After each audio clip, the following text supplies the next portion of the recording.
नमस्कार मित्रांनो, महाराष्ट्रातील विधानसभा निवडणूक आता हळूहळू पुढे जाते। वेगवेगळ्या युती आघाड्यांनी आणि राजकीय पक्षांनी आपले उमेदवार देखील घोषित केले, परंतु हे उमेदवार घोषित केल्यानंतर वेगवेगळ्या मतदारसंघांमध्ये वेगवेगळे विद्यमान आमदार मात्र अडचणीत येताना दिसत आहे। नेमकं गंगापूर मतदारसंघामध्ये सलग 3 वेळा आमदारकी गाजवणारे प्रशांत बंब यावेळी अडचणीत आलेले आहेत का, तेच जाणून घ्यायचे आपल्याला या व्हिडिओच्या माध्यमातून। नमस्कार मित्रांनो, मी डॉक्टर महेश, आपण बघत आहात गोष्ट छोटी पण डोंगरा एवढी। एकूणच छत्रपती संभाजीनगर यातील गंगापूर तालुका याचा गंगापूर खुलताबाद हा मतदारसंघ विधानसभेसाठी आहे। या मतदारसंघामध्ये कधी काळी डोणगावकर माने या कुटुंबियांचा दबदबा होता, परंतु या प्रस्थापितांना धक्का देत 2009 मध्ये पहिल्यांदा प्रशांत बंब हे विधानसभेवरती अपक्ष म्हणून निवडून गेले।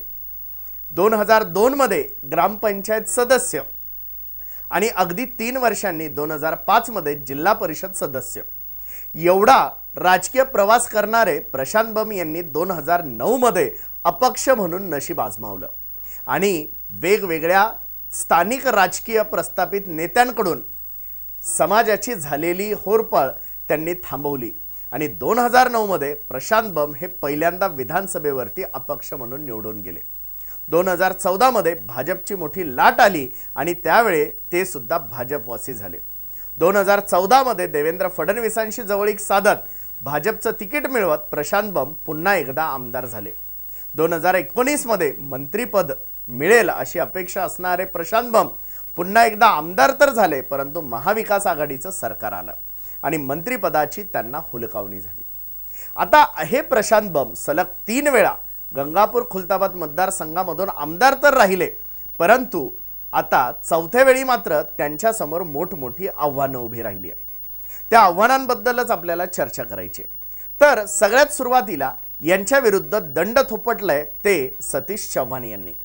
खरं तर राष्ट्रवादी काँग्रेसचे सतीश चव्हाण मराठवाडा शिक्षण प्रसारक मंडळाचे सचिव आणि त्यानिमित्ताने सतीश चव्हाणांचा गंगापूरमध्ये नेहमीचा राबता आणि या सतीश चव्हाणांनी यावेळी गंगापूर मतदारसंघामधून निवडणूक लढायचं ठरवलं।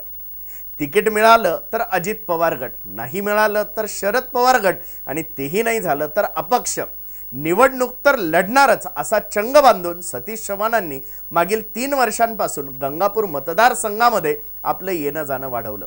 वेगवेगळे कार्यकर्ते जपले आणि त्यांच्या माध्यमातून गंगापूरमध्ये त्यांनी वेगवेगळी कामं देखील सुरू केली। वेगवेगळ्या योजना असतील, भेटीगाठी असतील, सुखदुःखामध्ये धावून जाणं असेल, हे सतीश चव्हाणांनी सुरू केलं आणि एकूणच प्रशांत बंब यांच्यासमोर सतीश चव्हाणांचं मोठं आव्हान उभं राहील अशी परिस्थिती निर्माण झाली।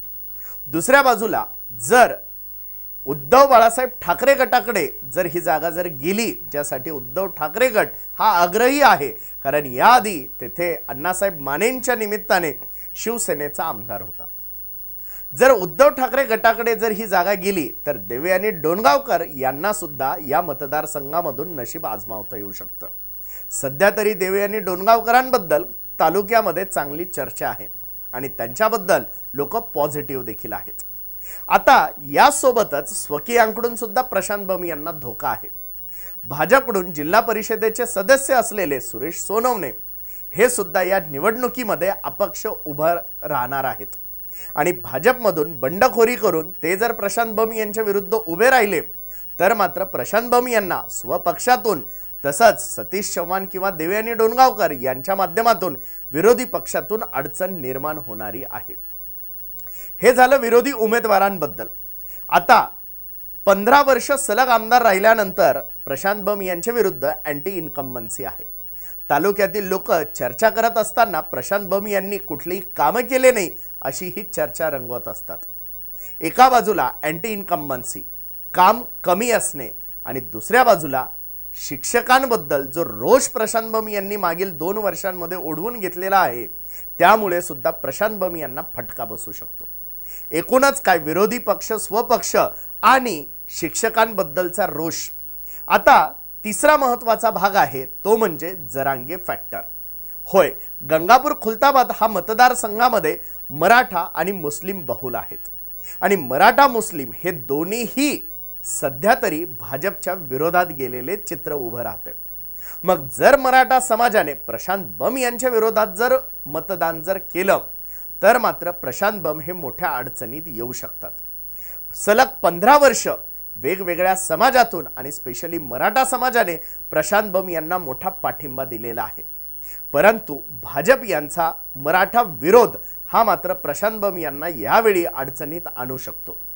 मराठा समाज सध्या तरी जरांगे पाटलांच्या पाठीशी उभं राहणार असं दिसतंय आणि जर यापैकी एखाद्या उमेदवाराला जर जरांगे पाटलांनी जर पाठिंबा दिला किंवा जरांगे पाटलांनी स्वतःचा जर एखादा उमेदवार जर दिला तर मात्र प्रशांत बंब यांच्यासाठी यावेळची निवडणूक ही सोपी ठरणार नाही हे मात्र नक्की।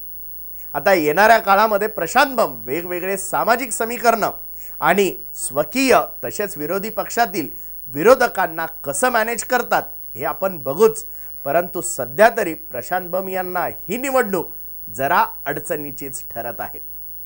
असेच नवनवीन व्हिडिओ, माहितीपूर्ण, अभ्यासपूर्ण आणि विश्लेषणात्मक व्हिडिओ बघण्यासाठी या चॅनलला सबस्क्राइब नक्की करा आणि हा व्हिडिओ जर तुम्हाला माहितीपूर्ण, अभ्यासपूर्ण वाटला असेल तर लाईक आणि शेअर करायला विसरू नका। धन्यवाद।